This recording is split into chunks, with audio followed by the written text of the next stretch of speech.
Saudara, mari kita berdoa sebelum belajar firman Tuhan. Bapa di sorga, kami mengucap syukur dan terima kasih. Karena hari ini Tuhan beri kami kesempatan boleh belajar firman Tuhan bersama-sama. Berdoa untuk hamba-Mu yang lemah, terbatas dan hina dina ini ya Tuhan. Urapilah dia dengan kuasa Roh-Mu, agar firman Tuhan yang disampaikan boleh kami mengerti dengan jelas. Dan kami diberi kekuatan oleh Roh Kudus boleh melakukan firman Tuhan. Bukan hanya menjadi pendengar-pendengar saja. Tuhan siapkan hati, pikiran dan telinga kami seperti rusa yang rindu akan air yang jernih. Demikianlah kami merindukan firman Tuhan. Berkati jam pemberitaan firman Tuhan ini ya Tuhan. Berdoa bersyukur, memohon berkat Tuhan dalam satu nama.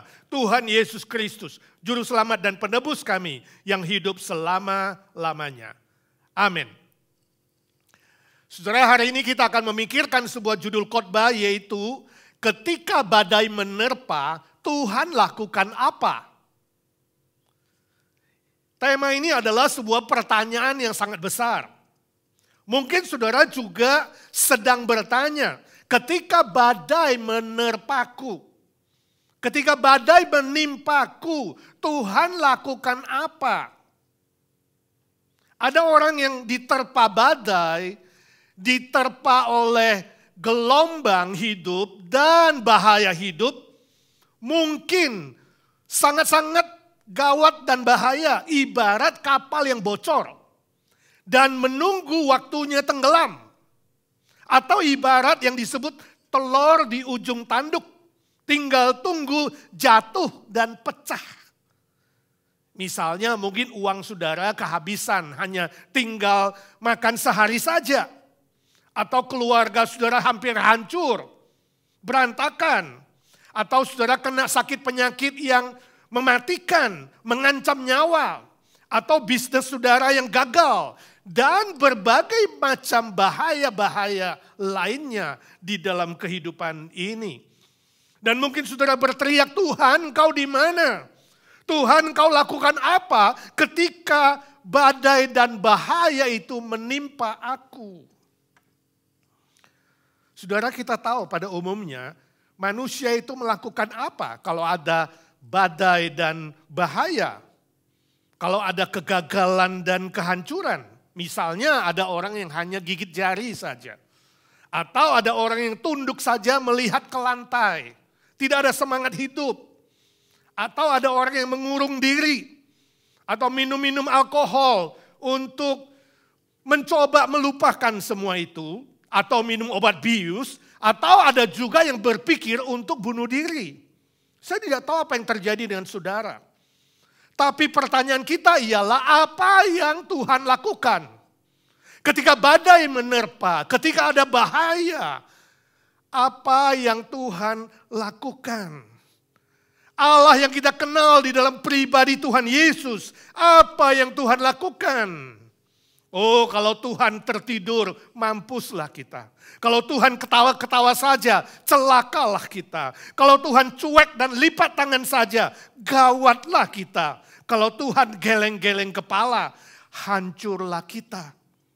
Oh, apa yang Tuhan lakukan ketika badai dan bahaya menerpa? Hari ini saya ingin mengajak kita belajar dari beberapa peristiwa dalam catatan Alkitab. Yang pertama, Keluaran pasal 14 ayat 13 sampai 14. Keluaran pasal 14 ayat 13 sampai 14, demikian firman Tuhan. Tetapi berkatalah Musa kepada bangsa itu, janganlah takut, berdirilah tetap, lihatlah keselamatan dari Tuhan yang akan diberikannya hari ini kepadamu. Sebab orang Mesir yang kamu lihat hari ini tidak akan kamu lihat lagi untuk selama-lamanya. Tuhan akan berperang untuk kamu dan kamu akan diam saja. Saudaraku, ini adalah peristiwa bangsa Israel keluar dari perbudakan Mesir yang dipimpin oleh Musa. Firaun yang memberi izin bangsa Israel keluar dari Mesir kemudian berubah pikiran. Dia menyesal, dia mengutus seluruh pasukan tentaranya yang kuat dengan kereta berkuda dan senjata lengkap untuk mengejar bangsa Israel. Bangsa Israel terjepit antara Laut Merah dan tentara Mesir. Pasukan Mesir, saudara, jumlah mereka kira-kira 500 juta, banyak sekali. Firaun terkenal sadis, licik, kuat, pasukannya hebat. Jelas sekali Israel dalam bahaya besar. Tapi Musa berkata, diam dan tenang saja. Sebab Tuhan Allah yang akan berperang untuk kamu dan akan selamatkan kamu. Benar saja saudara, cerita akhirnya adalah Israel selamat menyeberang Laut Merah dan bebas dari perbudakan Mesir yang kejam. Seluruh pasukan Mesir, tentara berkuda dengan senjata lengkap, mati tenggelam di Laut Merah. Saudaraku, ketika Israel diam dan tenang di hadapan Tuhan, mereka berikan kesempatan kepada Tuhan untuk bertindak. Tuhan ada di tengah-tengah antara umat Israel dan pasukan Mesir. Jadi yang terlihat oleh umat Israel yang 500 juta itu adalah Tuhan yang maha besar. Tuhan yang maha kuat. Lebih kuat dari seluruh pasukan Mesir itu. Dan Tuhan berperang untuk mereka dan mereka selamat. Saudaraku, izinkan saya bertanya, ketika badai menerpa hidup saudara, apa yang saudara lihat di hadapanmu? Saudara lihat badai yang menakutkan? Atau saudara melihat Tuhan yang lebih besar dari badai hidupmu? Siapa atau apa yang ada di tengah-tengah antara kamu dan badai yang berbahaya itu? Kalau saudara melihat badai yang berbahaya itu, maka ketakutan akan menguasai hidup saudara. Tetapi jika saudara melihat Tuhan di tengah-tengah antara saudara dan badai, maka yang saudara lihat adalah Tuhan yang maha besar, yang maha kuat, yang maha baik. Sebab itu saudaraku, taruhlah Tuhan di antara hidupmu dan badai hidup yang mengerikan dan menakutkan itu. Saudara, ketika saudara tidak tahu harus berbuat apa, ingatlah untuk berdiam diri dan tenang di hadapan Tuhan. Lihatlah Tuhan yang maha besar dengan mata imanmu. Jangan melihat dengan mata ketakutan. Jangan khawatir, jangan gusar, jangan panik, dan jangan gelisah. Berilah kesempatan kepada Tuhan untuk bertindak dan berperang bagimu. Saya pernah membaca sebuah cerita tentang seorang petani yang suatu hari pergi ke kota mencari pemilik dari sebuah restoran. Dan dia berkata kepada pemilik itu, saya ada kodok yang jumlahnya 1 juta ekor. Apakah engkau mau membelinya? Lalu pemilik restoran mengatakan, kodok 1 juta ekor, kamu dapat dari mana? Lalu petani bilang, di belakang rumahku ada sebuah kolam yang besar. Dan kodoknya banyak sekali. Mungkin ada 1 juta ekor. Pemilik restoran mengatakan, baiklah. Mulai minggu depan, setiap 2 minggu kamu antarlah 500 ekor kodok. Dan saya akan membelinya. Pak petani pulang, kemudian setelah 2 minggu kemudian, dia balik lagi ke restoran itu. Dengan rasa malu-malu, dia bertemu dengan pemiliknya, dia bilang, maafkan saya, ternyata saya cuma bisa menangkap 2 ekor. Lalu pemiliknya mengatakan, kamu katakan ada 1 juta ekor. Ya, saya minta maaf, ternyata saya salah. Kodok yang malam hari mengganggu dengan suara-suaranya yang ribut. Saya kira ada 1 juta ekor. Tapi ternyata setelah dicari, cuma ada 2 ekor saja. Maafkan saya. Saudara, ini adalah sebuah ilustrasi humor yang mengajar kepada kita. Bahwa ketika badai menerpa, seringkali ada suara-suara yang membuat kita khawatir, takut, panik, gelisah, stres, dan mungkin semakin down. Seolah-olah ada 1 juta suara yang akan menjatuhkan kita. Yang akan membuat kita lebih susah, lebih sedih, dan lebih takut, lebih mengerikan. Ingatlah, mungkin sekali itu hanya ibarat 2 ekor kodok yang bersuara mengganggu di malam hari yang gelap. Dan seringkali kalau malam hari itu ketika kegelapan tiba, hati manusia lebih gelisah dan lebih takut, bukan? Sebab itu buanglah semua suara-suara yang menambah kekhawatiran ketika badai menerpa. Suara-suara yang berkata, bagaimana kalau titik-titik? Lalu muncul di pikiran dan di hati saudara hal-hal yang lebih buruk. Bagaimana kalau begini yang lebih buruk? Bagaimana kalau begitu yang lebih buruk, yang lebih bahaya, yang lebih menakutkan, yang lebih mengerikan? Saudara, buang semua suara-suara yang mengganggu itu. Jangan biarkan suara-suara itu mengaburkan pandangan iman saudara. Mata iman saudara untuk melihat Tuhan Yesus yang sudah bangkit. Melihat Tuhan Yesus yang lebih besar, lebih berkuasa, lebih hebat, lebih kuat dari semua bahaya dan semua badai yang menimpa hidup saudara. Tuhan Yesus sesungguhnya lebih besar dari semua ketakutan dan kekhawatiran yang ada pada saudara. Segeralah mendekatkan diri kepada Dia. Segeralah mendekatkan diri kepada Tuhan yang sudah bangkit bagimu, yang hidup selama-lamanya. Peganglah firman Tuhan. Pemazmur berkata dalam Mazmur 62 ayat 2 dan 3. Hanya dekat Allah saja aku tenang. Daripadanya lah keselamatanku. Hanya Dialah gunung batuku dan keselamatanku. Kota bentengku, aku tidak akan goyah. Yang kedua, kitab Keluaran pasal 17 ayat 10 sampai 11. Keluaran 17 ayat 10 sampai 11. Demikian firman Tuhan. Lalu Yosua melakukan seperti yang dikatakan Musa kepadanya dan berperang melawan orang Amalek. Tetapi Musa, Harun dan Hur telah naik ke puncak bukit. Dan terjadilah apabila Musa mengangkat tangannya, lebih kuatlah Israel. Tetapi apabila ia menurunkan tangannya, lebih kuatlah Amalek. Saudara, ini adalah peristiwa ketika Israel harus menghadapi musuh besar yang kuat, yaitu bangsa Amalek. Amalek terkenal bangsa yang sadis, yang kejam, yang kuat, yang hebat, yang selalu menang di dalam peperangan. Musa sebagai pemimpin besar waktu itu, dia tidak turun ke lapangan ikut menghadapi Amalek. Sebab Tuhan perintahkan dia, Musa, Harun dan Hur naik ke atas gunung. Dan meminta Musa mengangkat tongkat Allah. Dan Tuhan akan berperang untuk mereka.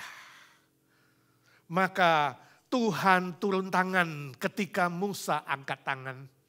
Tuhan turun tangan menguatkan pasukan Israel dalam berperang.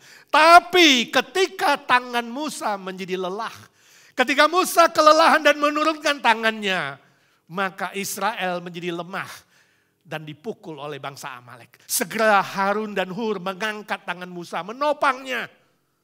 Bersama-sama mereka mengangkat tongkat Allah itu sampai matahari terbenam dan firman Tuhan mengatakan, Israel menjadi kuat, Israel menang dan Tuhan berperang untuk mereka. Dan seluruh bangsa Amalek dikalahkan dan dibinasakan. Saudaraku, ini adalah strategi yang aneh, bukan? Tapi sungguh-sungguh terjadi. Sungguh-sungguh adalah kebenaran firman Tuhan. Sungguh-sungguh adalah fakta sejarah. Di mana Tuhan yang berperang untuk umatnya ketika doa dipanjatkan kepada Tuhan. Ketika Musa, Harun dan Hur mengangkat tangan dan berserah total kepada Tuhan. Maka Tuhan turun tangan. Tuhan yang lebih kuat, yang lebih hebat, yang lebih baik, lebih berkuasa. Menolong umatnya dari semua badai dan bahaya yang ada. Saudaraku, jika Bapak saudara berpesan, Nak, kalau butuh bantuan panggil Bapak ya. Nah, jika saudara sedang digebuk oleh orang lain dan ayah saudara dekat di situ, apa yang saudara lakukan? Jelas saudara akan panggil Bapak saudara, bukan? Apalagi kalau saudara tahu bahwa Bapa di sorga yang jauh lebih besar dan lebih kuat dari semua musuh, dari semua badai, dari semua bahaya, Masakan saudara tidak panggil Bapa di sorga untuk turun tangan? Permisi tanya. Bagaimana kehidupan doamu selama ini? Apakah saudara mulai kelelahan dalam berdoa? Mulai jenuh, mulai bosan, mulai tidak serius, mulai tidak disiplin, asal ada saja, atau malah sudah kering dan tidak berdoa sama sekali? Mari belajar dari Musa, Harun, dan Hur. Terus tekun berdoa, terus saling mendoakan. Sebab itu saudaraku, doa pribadi itu sangat penting. Tapi juga persekutuan doa bersama itu, saling menopang dalam doa itu sangat-sangat penting. Maka Tuhan yang Maha Kuat, Tuhan yang Maha Ajaib akan berperang untuk kita. Jauh melampaui apa yang bisa kita doakan dan pikirkan. Itu firman Tuhan.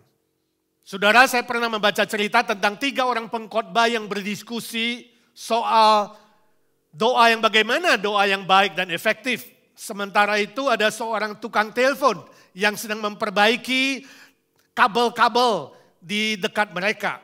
Kemudian dia ikut mendengarkan diskusi mereka. Pengkhotbah pertama berkata, bagi saya doa yang paling baik dan efektif adalah ketika berlutut dengan serius di hadapan Tuhan. Dan Tuhan akan menjawab dan mendengarkan. Lalu pengkhotbah yang kedua mengatakan, bagi saya doa yang paling efektif dan paling baik bukan berlutut. Posisinya harus berdiri dan angkat tangan ke sorga. Maka Tuhan akan turun tangan dan bekerja. Itu yang paling baik dan paling mantap. Lalu pengkhotbah yang ketiga mengatakan, kamu dua-duanya tidak benar. Yang paling efektif dan paling baik posisi doa itu adalah ketika kita tengkurap di hadapan Tuhan. Menyembah Dia sampai muka kita ke tanah. Di situ Tuhan akan bekerja dengan luar biasa. Si tukang telepon yang dari tadi mendengar diskusi mereka, dia mulai gak tahan. Sebab dia sedang tergantung di atas tiang telepon itu dan sedang bekerja. Badannya terbalik.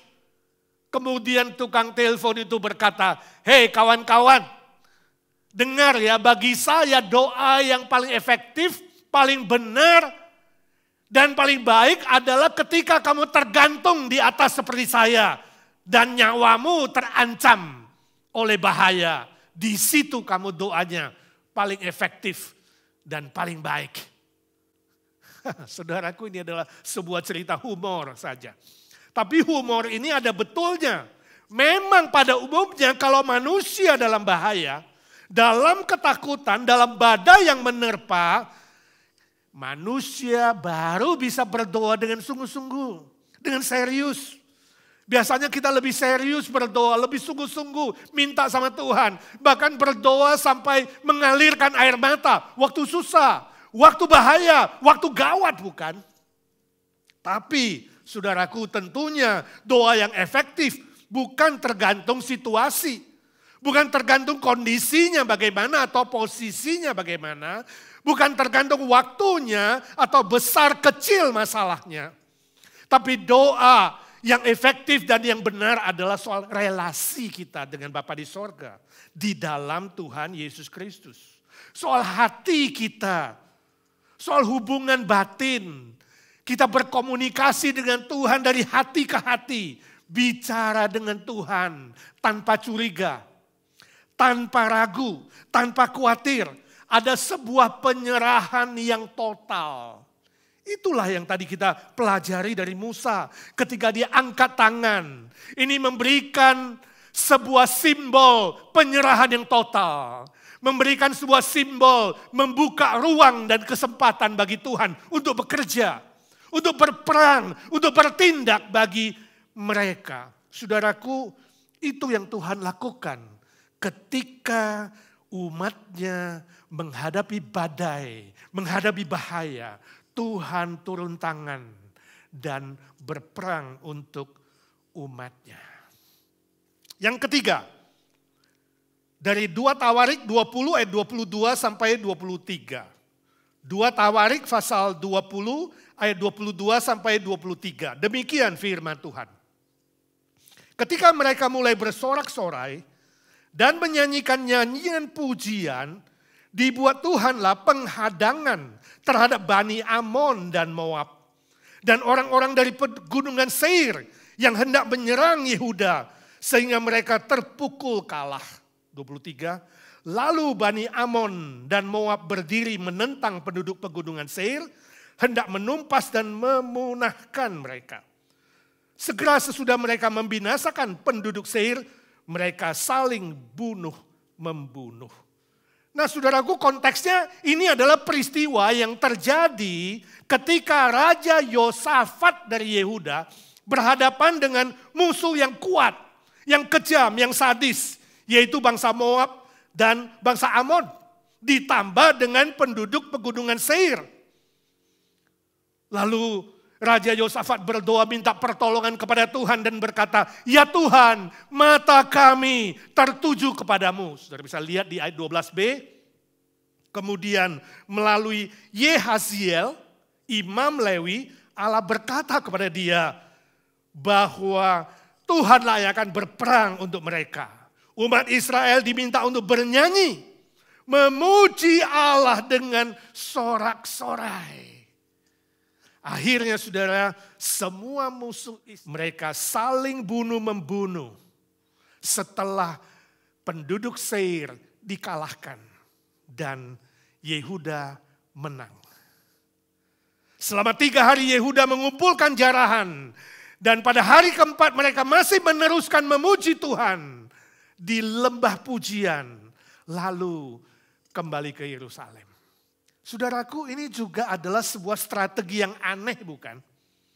Ketika badai menerpa, ketika bahaya menerpa, Tuhan memerintahkan mereka memuji Tuhan dengan sorak-sorai. Ketika pujian dinaikkan, Allah berkenan turun tangan untuk berperang bagi umatnya. Saudaraku, dari ketiga peristiwa yang kita baca dari firman Tuhan, kita pelajari dari firman Tuhan, ada kesimpulan yang sama. Kembali kepada pertanyaan kita yang semula, ketika badai menerpa, Tuhan lakukan apa? Jawabannya, Tuhan berperang untuk kita. Saudaraku, tugas Tuhan adalah berperang untuk umatnya. Berperang untuk kita anak-anaknya yang sudah diselamatkannya. Dia berjanji akan memelihara, berperang untuk kita sampai titik yang penghabisan. Tugas kita adalah diam dan tenang dengan mendekatkan diri kepada Tuhan. Maka damai sejahtera akan turun dalam hati dan jiwa kita. Tugas kita adalah berdoa dengan penyerahan yang total. Tanpa curiga, tanpa khawatir, tanpa takut, tanpa gelisah. Tapi percaya penuh dan total. Tugas kita adalah bernyanyi dan memuji Tuhan. Dengan sorak-sorai dan dengan segenap hati. Sebab itu saudaraku, jangan mempertanyakan Tuhan kenapa begini, kenapa begitu. Jangan mengatur Tuhan untuk melakukan ini dan melakukan itu. Jangan khawatir dan bertanya bagaimana kalau titik-titik, bagaimana kalau begini, bagaimana kalau begitu. Jangan lakukan itu, tapi lakukan firman Tuhan. Walaupun kadangkala tidak masuk akal. Lakukan perintah Tuhan untuk berdoa dan menantikan Tuhan dengan penuh percaya tanpa curiga. Dan mendekatkan diri kepada Tuhan, merasakan damai sejahtera dan ketenangan yang sejati. Seperti Pemazmur 62 ayat 6 sampai 9 berkata kepada kita, hanya pada Allah saja kiranya aku tenang, sebab daripadanya lah harapanku. Hanya dialah gunung batuku dan keselamatanku, kota bentengku, aku tidak akan goyah. Pada Allah ada keselamatanku dan kemuliaanku. Gunung batu kekuatanku, tempat perlindunganku ialah Allah. Percayalah kepadanya setiap waktu, hai umat, curahkanlah isi hatimu di hadapannya. Allah ialah tempat perlindungan kita. Saudaraku, suatu hari saya pernah melayani bersama-sama dengan seorang hamba Tuhan. Dia bernama Christine Liu, ini di Dallas, waktu itu sama-sama di Dallas beberapa tahun lalu. Dia pernah kesaksian, dia katakan suatu kali dia pelayanan di Cina. Dan waktu itu paspornya hilang di gereja. Dicari-cari gak ketemu. Lapor kepada polisi dan sudah mencari berjam-jam gak ketemu. Dia was-was juga. Tapi Christine kemudian berkata, dia tetap memuji Tuhan. Dia tetap bernyanyi untuk Tuhan. Dan dia yakin bahwa Tuhan akan bekerja dengan kuasanya. Benar. Gak berapa lama kemudian ada seorang bapak yang mengaku dia kenal kepala polisi di sana. Dan kemudian diaturlah mereka bisa berangkat ke Beijing untuk mengurus paspor yang baru dan visa yang baru. Tapi kemudian sampai di sana dia katakan waktunya perlu 2 minggu. Wah ini mustahil, 2 minggu lama sekali. Lalu Christine juga bilang, aku percaya bahwa Tuhan akan buka jalan yang ajaib. Dia tetap memuji Tuhan. Dia tetap bersyukur kepada Tuhan. Dia tetap bernyanyi untuk Tuhan. Dan benar, gak berapa lama kemudian mereka dapat kabar bahwa paspor dan visanya bisa selesai dalam 2 jam. Ajaib sekali. Harus tunggu 2 minggu, sekarang tiba-tiba jadi 2 jam. Dan Christine mengatakan demikian. Kadangkala kita tidak tahu kenapa Tuhan mengizinkan adanya badai dan bahaya yang mengancam. Tapi satu hal kita tahu, Tuhan itu bisa disandari. Dan Tuhan kita Tuhan yang hidup, yang bisa bekerja melampaui apa yang kita doakan dan pikirkan. Jadi tetaplah bersyukur dan memuji nama Tuhan. Saudaraku, ini adalah sebuah kesaksian yang menguatkan iman kita, bukan? Saya berdoa kiranya firman Tuhan hari ini menghibur hati yang sedih, menguatkan iman yang lemah, dan meneguhkan hati yang khawatir. Mari kita lebih banyak bernyanyi memuji Tuhan. Berdoa dengan mata iman yang memandang Tuhan yang maha besar. Tuhan yang lebih besar dan lebih kuat dari semua badai hidup kita. Semua bahaya yang mengancam di dunia ini. Maukah saudara? Mari kita berdoa. Bapa di sorga, kami bersyukur untuk firman-Mu. Kami belajar ya Tuhan sebuah kebenaran bahwa ketika dalam bahaya, dalam badai, dalam kesulitan, dalam cobaan, ketika hidup kami seperti di ujung tanduk, seperti kapal yang bocor, Tuhan Engkau hadir dan Tuhan siap berperang dan bertindak buat kami. Ya Tuhan, suara hamba-Mu sudah berhenti, biarlah suara Roh Kudus terus berbisik-bisik di hati, di pikiran kami. Menghibur dan menguatkan yang lemah dan yang sedih. Menolong kami memiliki mata iman untuk melihat kuasa-Mu, kasih-Mu, kebaikan-Mu. Yang lebih besar, yang lebih hebat, yang lebih kuat melampaui semua bahaya yang mengancam. Semua badai yang menerpa, semua kesulitan, tantangan dan cobaan di dunia ini. Ya Tuhan, terima kasih Tuhan Yesus sebab Engkau bukan saja mati, memberi nyawa-Mu menebus kami. Tapi Engkau bangkit kembali, telah mengalahkan kuasa dosa, kuasa maut dan kuasa iblis. Biarlah semua ini membuka mata rohani kami. Untuk melihat segala sesuatu dari kacamata Tuhan. Melihat Engkau senantiasa Tuhan yang jauh lebih besar dari apapun di dunia ini. Terima kasih Tuhan, terima kasih Engkau sudah mendengar doa kami. Sebab kami berdoa di dalam satu nama Tuhan Yesus Kristus. Juru selamat dan penebus kami, penolong kami. Gembala kami yang baik. Yang berjanji memelihara kami sampai pada akhirnya. Yang hidup selama-lamanya. Amin. Amin. Tuhan memberkati saudara.